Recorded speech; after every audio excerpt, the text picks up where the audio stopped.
কিয়ামতের ওই কঠিন ময়দানে 7 শ্রেণীর ব্যক্তিকে রব্বুল আলামিন তার আরশের নিচে ছায়া দিবেন।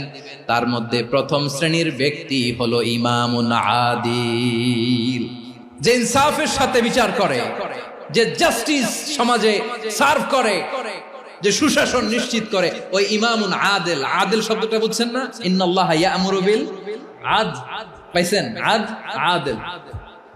7 শ্রেণীর ব্যক্তিকে আল্লাহ তাআলা সুশীতল আরশের নিচে ছায়া দিবেন, যেদিন তার দেয়া ছায়া ছাড়া কোনো ছায়া থাকবে না। এর প্রথম হচ্ছে ইমামুন আদিল, ন্যায়পরায়ণ শাসক। চিল্লায় বলেন সুবহানাল্লাহ। আবার বিশ্বনবী বললেন, ইন্নাল মুকসিতিনা ইনদাল্লাহি আলা মানাবিরা মিন নূর আন ইয়ামিনির রহমান। কিয়ামতের দিন যারা ন্যায় পরায়ণ হিসেবে আল্লাহর সামনে দাঁড়াবে, কিয়ামতের দিন রব্বুল আলামিন তার আরশের ডান দিকে ওই ন্যায় পরায়ণ লোকদের জন্য আরশের ডান দিকে একটা নূরের